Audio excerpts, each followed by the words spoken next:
축복합니다. 네, 너무 좋은 계절입니다. 이 좋은 계절에 여러분 마음과 또 여러분 삶의 자리에 좋은 일들이 더욱더 가득하기를 바랍니다. 이 시간 하나님께서 우리에게 주시는 말씀은 창세기 47장 9절 말씀입니다. 창세기 47장 9절 한 절 말씀인데요. 우리 한 목소리로 같이 읽도록 하겠습니다. 야곱이 바로에게 아뢰되 내 나그네 길의 세월이 130년이니이다. 내 나이가 얼마 못되니 우리 조상의 나그네 길의 연조에 미치지 못하나 험악한 세월을 보내었나이다 하고. 아멘. 험악한 세상, 버틸 수 있는 능력이라는 제목으로 여러분과 말씀을 나누고자 합니다. 최근 기업 어떤 기업이든 그 기업의 인사팀 사이에서 신입사원의 조기 퇴사가 가장 큰 고민거리라고 합니다. 입사한 지 1년에서 3년 사이에 퇴사하는 신입사원이 생기는 회사들의 그 수가 60%가 넘는다고 합니다. 가장 큰 이유는 직무 적합성 불일치였다고 합니다. 연봉이 첫 번째 이유가 아니고요. 직무가 자기하고 맞지 않다. 일이 자기하고 맞지 않다. 그렇게 생각을 하는 것 같아요. 그 다음으로 이제 회사 내 그 문화가 안 맞는 거예요. 그러니까 뭐 상사나 동료와의 인간관계에 갈등이 있거나 문제가 있거나 뭐 이런 거. 그리고 그 뒤를 이어서 이제 워라밸의 부족, 일과 그리고 이제 좀 이렇게 라이프적인 부분들 이게 이제 조화가 돼야 되는데 너무 뭐 일만 시키니까. 하여튼 이런 게 이제 그 조기 퇴사를 하는 이유들이라고 합니다. 신입 사원의 조기 퇴사로 사실 시간과 재원이 낭비가 되고 그리고 재직자들의 업무 부담이 증가합니다. 일을 맡은 사람이 갑자기 그만둬 버리니까. 그리고 이제 팀워크가 이제 깨지거나 약화되고요. 그리고 좀 웃긴 건데 이 신입 사원들이 이 조기 퇴사를 하면 그 이전부터 일하던 사람들도 덩달아 퇴사를 한대요. 그런 분위기가 만들어지나 봐요. 그러니까 이 재직자들의 퇴사율도 같이 높아진답니다. 조기 퇴사가 많은 기업들에게 이런 이제 여러 가지 어려움들을 주니까 조기 퇴사 방지 프로그램 이런 걸 회사에서 만들 수밖에 없는 그런 지경이랍니다. 그래서 뭐 장려금이나 뭐 포상 휴가를 준다든지 뭐 멘토링 제도를 운영을 한다든지 그리고 뭐 온보딩 프로그램을 운영을 한다든지 뭐 이런 식으로 여러 가지 그 지혜를 짜내고 있다고 합니다. 신입 사원이 조직에 잘 적응하고 업무의 흥미와 의미를 느끼도록 돕는 게 핵심인 거죠. 좋은 대학 나오고 각종 스펙을 쌓아서 겨우 직장에 들어갔잖아요. 그런데 그렇게 힘들게 들어갔는데 자기가 하는 일이 자기와 맞지 않다고 생각을 한다는 거예요. 회사나 기업에 문제가 있는 걸까요? 아니면 젊은 MZ 세대에게 문제가 있는 걸까요? 세상이 바뀌고 세대가 바뀌었다면 회사나 기업도 바뀌어야 하지 않을까요? 저는 MZ 세대가 이상한 게 아니라 회사들이 바뀌지 않는 것이 더 문제가 크지 않겠나, 저는 개인적으로 그렇게 생각을 합니다. 세상이 너무 빨리 바뀌고 있습니다. 한 직장에 다닐 수 있는 연수가 길어야 20년입니다. 길어야 20년이라고 합니다. 지금 제 마이크가 좀 울리는데요. 거기다 AI와 AI 로봇이 5년 이내에, 그러니까 2030년 되기 전에 대부분의 직업을 대체할 것이라는 그런 전망들이 나옵니다. 물론 좀 다른 어떤 정치적 고려나 뭐 노동적 부분에 대한 이런 고려를 안 하고 하는 얘기겠지만 그냥 기술만 놓고 전망하는 거니까 이제 그렇겠지만 아무튼 기술적으로 놓고 볼 때는 2030년 안에 대부분의 직종이 이 로봇으로 대체가 될 수 있다고 합니다. 근데 뭐 기술만 이제 된다고 해서 뭐 이런 게 다 진행되는 건 아니죠. 게다가 정년 연장이 공론화되고 있습니다. 지금 이번 이제 대선에도 이런 공약으로 이제 뭐 서로 주거니 받거니 하는 것 같은데, 하여튼 100세 시대에 정년이나 은퇴는 별 의미가 없어졌습니다. 이제 뭐 60세나 62세에 하던 정년은 별 의미가 없어요. 100세를 사니까 그 남은 삶을 뭘 하고 살아요? 그러니까 계속 일을 해야 되는 거예요.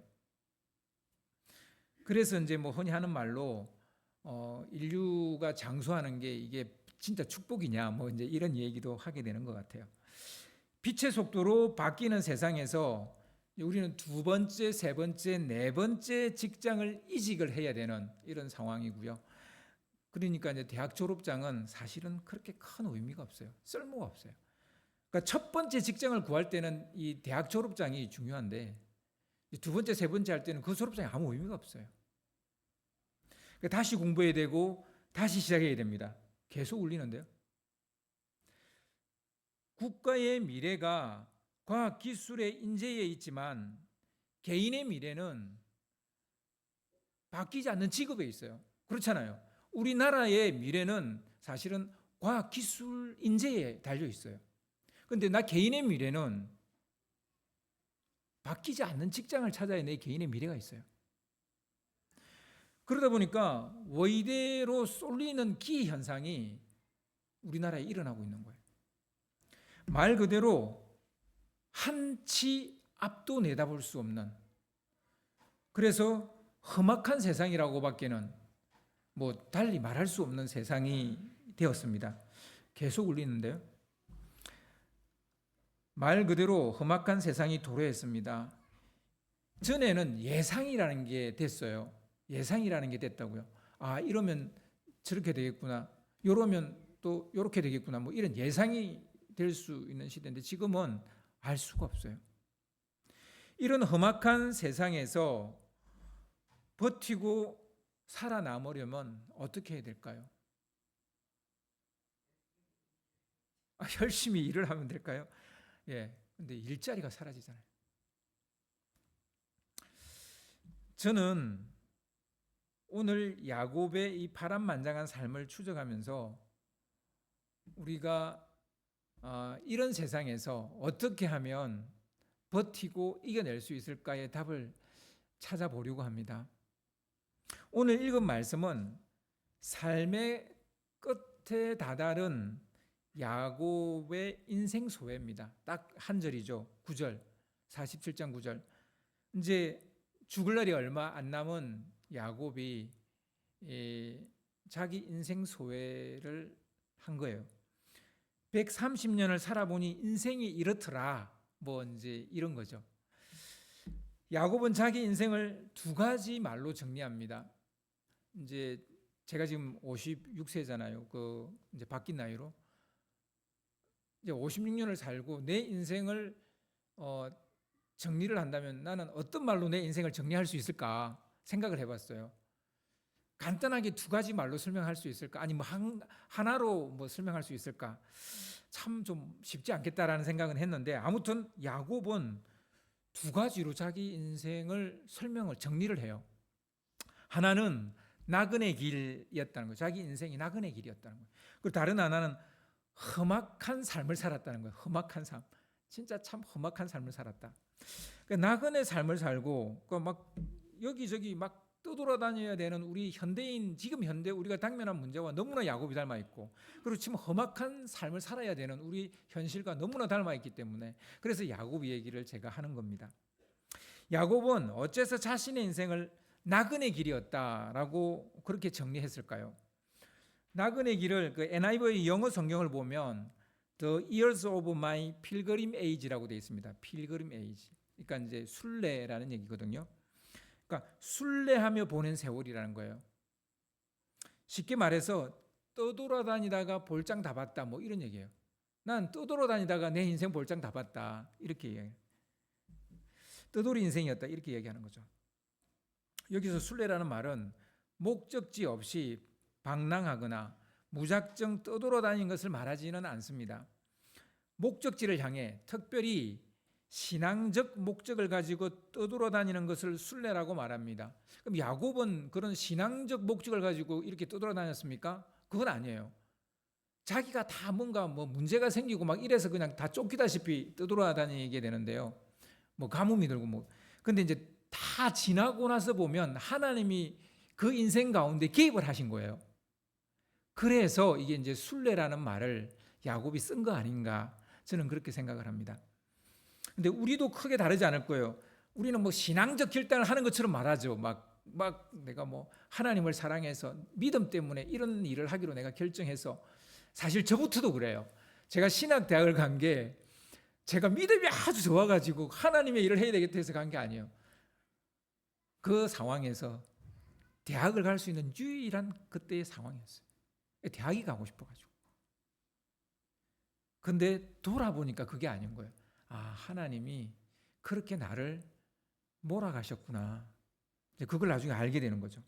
그런 차원에서 순례였다 이런 말을 하고 있는 겁니다. 야곱이 자신의 인생을 나그네 길이었다고 말하는 것은 정처 없이 속절 없이 떠돌아다녔다 이런 말이 아니라 어쩔 도리가 없었다 이런 말이 더 가깝습니다. 어쩔 도리가 없었다. 이 말을 달리하면 하나님의 특별한 계획하심과 인도하심이 있어서 내가 이렇게 살았다 이렇게 얘기하는 거죠. 가나안 땅에서 바담 아람 그 외산촌 라반에게로 간 것을 보면요, 액면 그대로 말하면 형 에스의 낯을 피해서 도피한 거예요. 도망간 거예요. 근데 그 세월을 지나고 나서 돌아보니까 그 모든 것이 하나님의 계획 안에 있었더라는 거예요. 그걸 이제 알게 된 거예요. 바단 아람에서 다시 가나안 땅으로 돌아온 것도 그래요.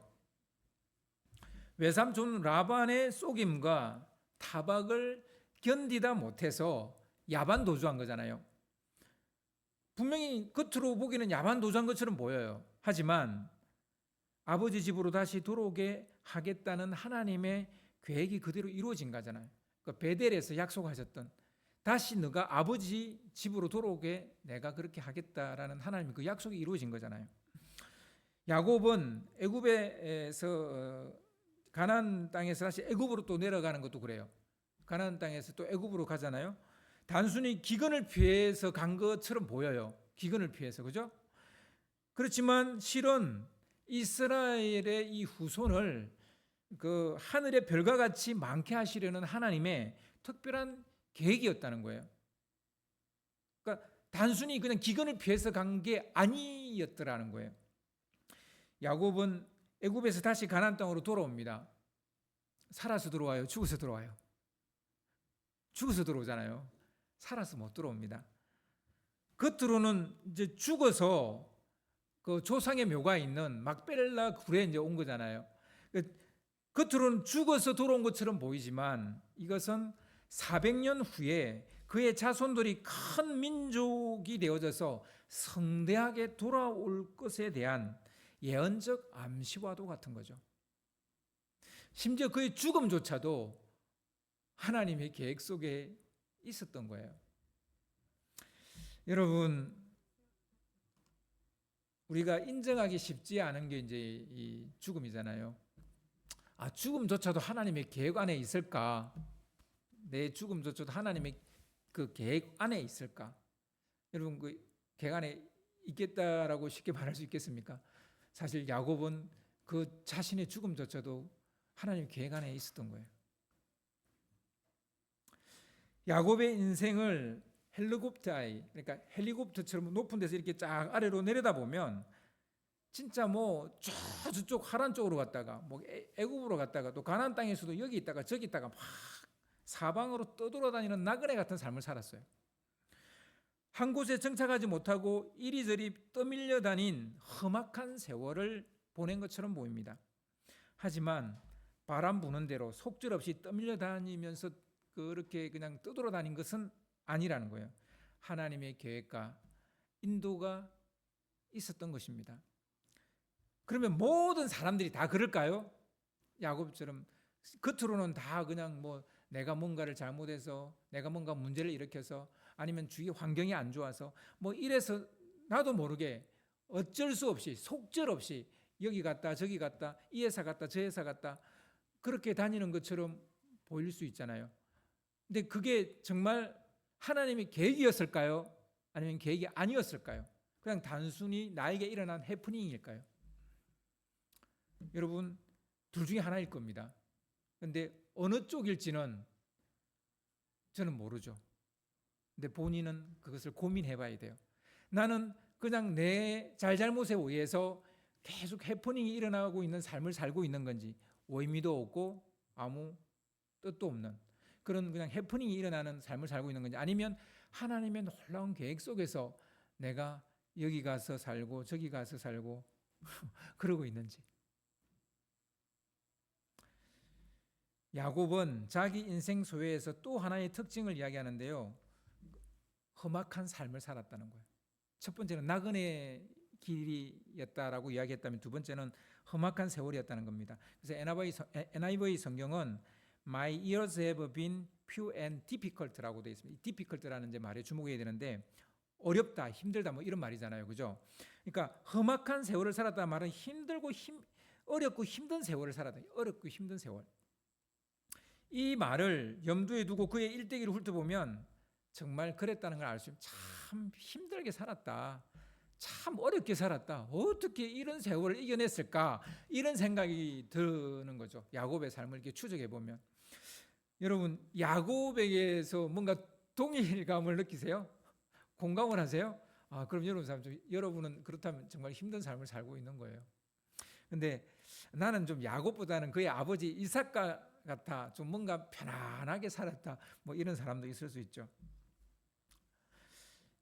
야곱은 엄마의 그 태중에 있을 때부터 쌍둥이 에서와 다투고 싸웠어요. 그래서 이러기가 쉽지 않은데, 그죠? 그러니까 태중에 있을 때부터 막 진짜 험악하게 살았어요. 그렇게 싸웠음에도 불구하고 출생의 행운이 따르지 않았어요. 그렇게 싸웠으면 첫째로 태어나야 되는데 둘째로 태어났어요. 억울해서 S의 발꿈치를 잡고 나왔지만 둘째는 둘째인 거잖아요. 야곱은 유아기부터 청년기까지 하루도 빠짐없이 이 출생의 불운을 만회하려고 애를 씁니다. 호시탐탐 타고난 불운을 바꾸려고 기회를 엿봅니다. 빼앗겼다고 생각한 것 같아요. 장자권과 축복권을 빼앗겼다. 그것을 다시 탈취하려고 에서와 치열하게 그의 그 유년기, 청년기를 보냅니다. 그러나 야곱은 모든 면에서 에서에게 밀렸어요. 사냥도 잘 못하죠. 힘도 세지 못하죠. 아버지 마음에 들지도 못했어요. 에서는 영웅호굴의 면모를 지녔지만 야곱은 엄마 치맛자락에서 벗어나지 못했어요. 힘이나 외형적인 것으로는 도저히 그 장자권과 축복권을 빼앗아올 수 없는 거죠. 야곱은 그래서 장기를 쓸 수밖에 없는 거예요. 자기가 힘으로는 외형적인 것으로는 그런 걸 빼앗아올 수 없는 거예요. 그는 팥죽으로 손쉽게 이제 장자권을 거머쥐죠. 별 힘도 안 쓰고. 그리고 야비한 속임수와 술수로 축복권까지 가로챕니다. 출생의 불운을 만회하려고 악착같이 모든 수단과 방법을 다 동원을 합니다. 그러나 이런 악착 같은 삶은 사실 시작에 불과해요. 야곱이 도주한 곳 외삼촌 라반의 집에서도 경쟁은 멈추지 않습니다. 그의 그런 삶의 방식이 아내들에게도 영향을 미쳐요. 그래서 아내들이 자식 낳는 경쟁을 하기 시작합니다. 그러다 보니 12명의 아들과 딸 디나를 낳게 됩니다. 외삼촌 라반과 그의 아들들과 그리고 재산 정식과 가정의 독립을 놓고 또 다투고 경쟁을 합니다. 얼마나 야곱이 악착같이 살았는지 라반보다 더 거부가 됩니다. 이러니 라반과 그의 아들들이 시기하지 않을 수 있겠습니까? 핍박하지 않을 수 있겠습니까? 구박하지 않을 수 있겠습니까? 날로 그 구박과 핍박이 심해지는 거예요. 그러니까 한계치가 넘어서니까 야곱은 도저히 견딜 수가 없었는지 결국 야반 도주를 합니다. 이게 벌써 두 번째 야반 도주입니다. 가나안 땅으로 돌아왔지만 이미 그 땅에 터잡고 사는 사람들의 경계와 터세가 장난이 아니죠. 세겜 땅에서 딸 디나가 시내 구경 갔다가 강간을 당했어요. 그런데 야곱은 찍소리 못합니다. 여기 이제 틀을 닦고 살아야 되는데 괜히 심기를 건드렸다가는 쫓겨날 수 있으니까. 그 땅의 족장 하몰은 자기 아들 세겜이 디나와 혼인할 수 있게 해달라고 요구를 해옵니다. 이게 진짜 세겜이 디나를 사랑해서 하몰이 이렇게 결혼을 이렇게 지금 이렇게 추진하고 있을까요? 결혼 동맹이니까 야곱의 입장에서는 쉽게 이 땅에 정착할 수 있는 발판을 마련하는 셈이 되잖아요. 그런데요, 이걸 뒤집어 생각해 보면 가만히 앉아서 지금까지 자기가 모은 전 재산을 홀라당 빼앗길 수도 있어요. 그 집에, 그 하몰의 집에 자기 집안이 종속돼 버릴 수도 있어요. 다행인지 불행인지 야곱의 아들들이 누이를 더럽힌 세겜의 남자들을 모조리 도력을 해버립니다.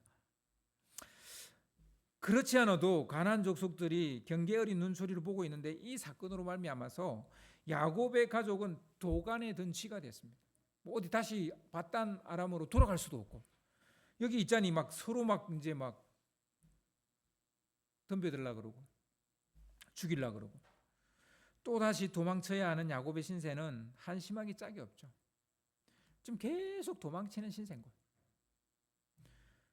그런데요, 돌아보면 또한 하나님의 인도하심이 있었던 거예요.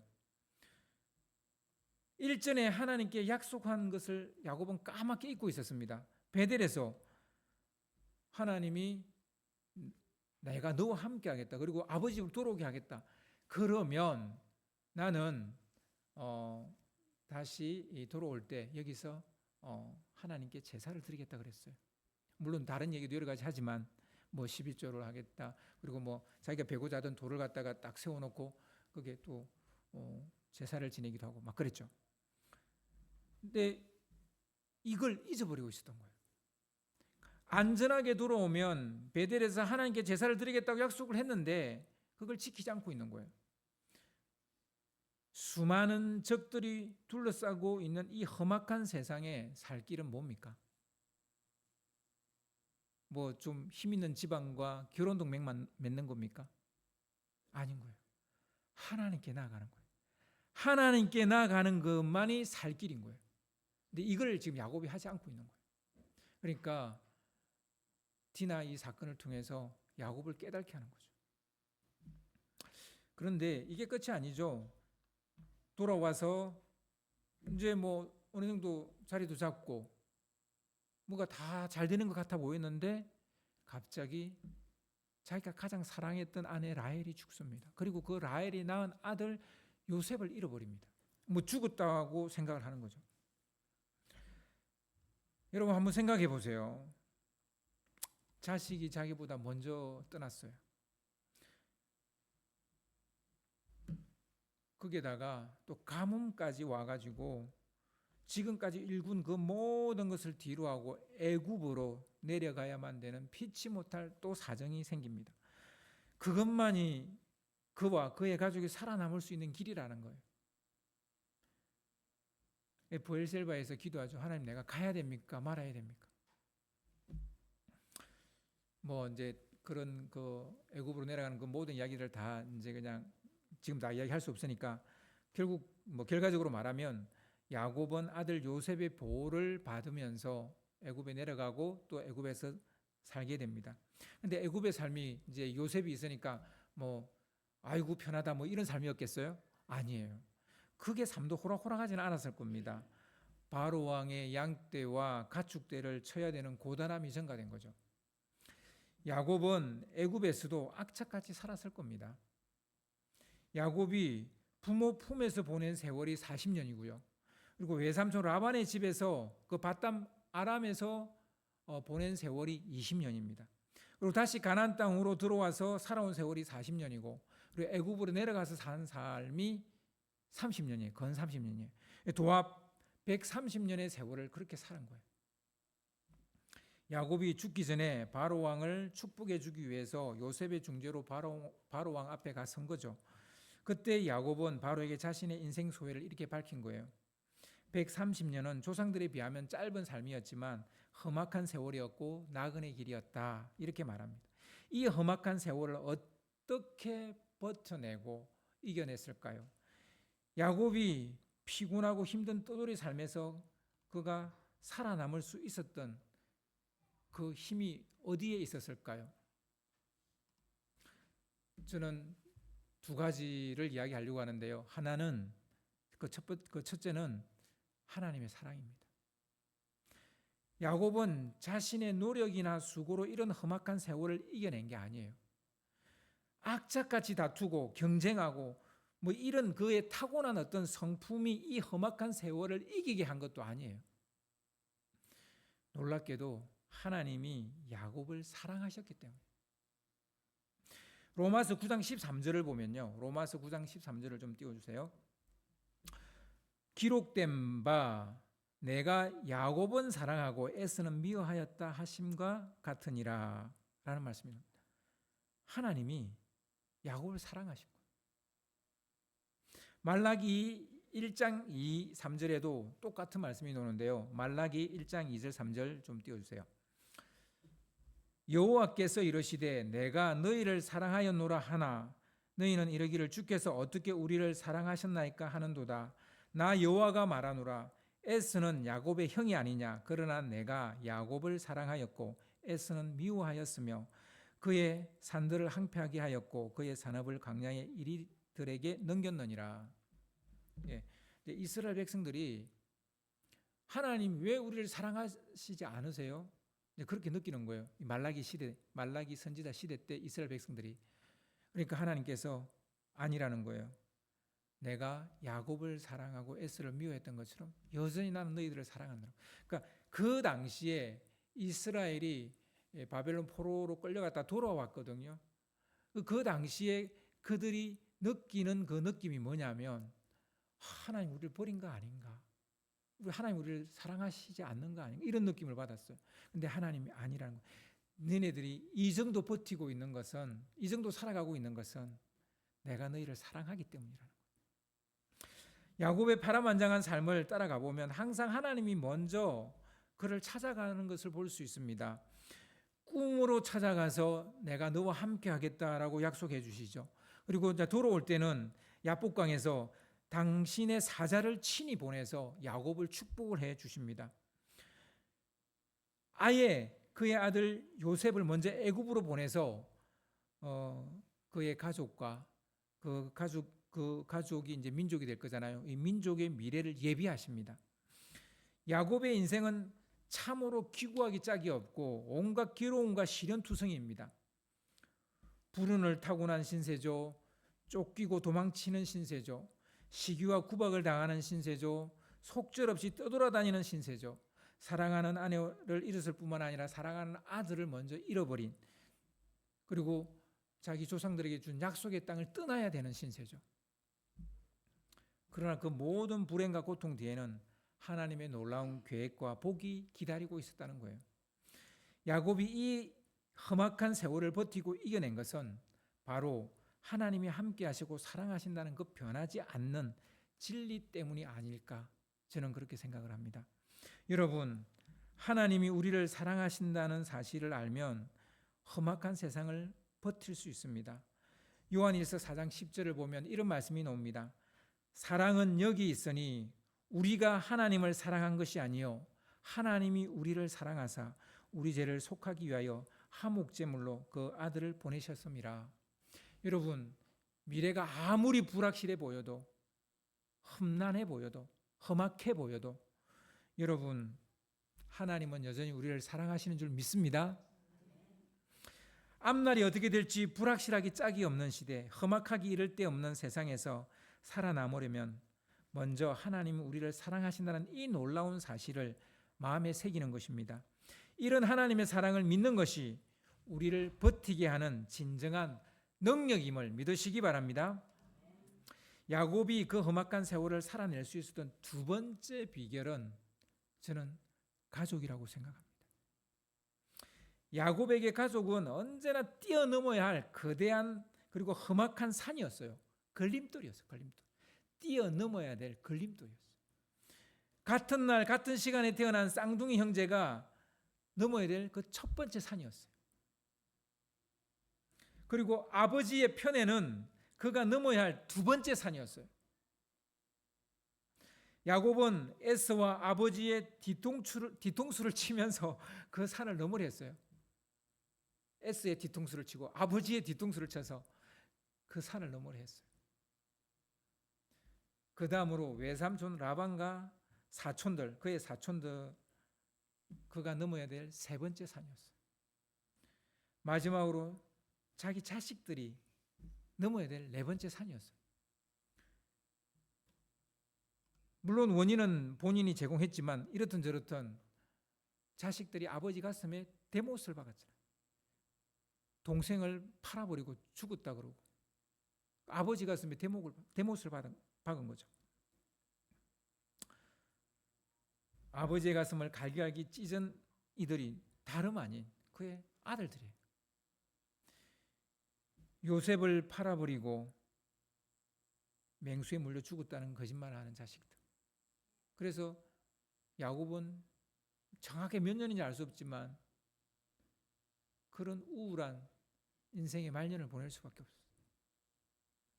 바단 아람에서 가나안 땅으로 돌아올 때 또 다시 에서를 만나게 되잖아요. 에서가 군사 400명을 이끌고 온다는 소식을 들었습니다. 그때 야곱은 야복강에서 말할 수 없는 두려움과 싸웠습니다. 결국 거기에서 인생 역전이 일어나게 돼요. 가족이 더 이상 짐이 아니라 실은 험악한 세월을 살아가게 하는 힘이라는 사실을 깨닫게 됩니다. 처음에는 참 진짜 못난 짓을 해요. 자기 아내와 자식들을 방패막으로 앞에다 세워놓고 자기가 제일 뒤에 있어요. 진짜 못난 아빠죠. 못난 남편이죠. 그러나 약복강에서 하나님을 만난 이후 엉덩이 근육에 상처를 입었지만 쩔뚝거리면서 에서에게로 나아가는 그 모습이 나옵니다. 진정으로 이제 마주할 수 있게 된 거예요. 에서를 마주할 수 있게 된 거예요. 이 장면을 성경은 아침 햇살을 가로지르며 에서에게로 쩔뚝거리며 걸어가는 야곱의 모습을 기록을 하고 있습니다. 저는 이 장면을 읽을 때마다 늘 가슴이 뭉클해집니다. 드디어 가족이 짐이 아니라 힘이구나 라는 깨닫는 거예요. 내가 지금 살아있는 이유는 이 가족을 뛰어넘기 위해서 내가 살아있는 게 아니고 이 가족들이 나를 살게 하는구나. 오늘 나를 힘나게 만들고 오늘 나를 뛰게 만들고 심장 뛰게 만들고.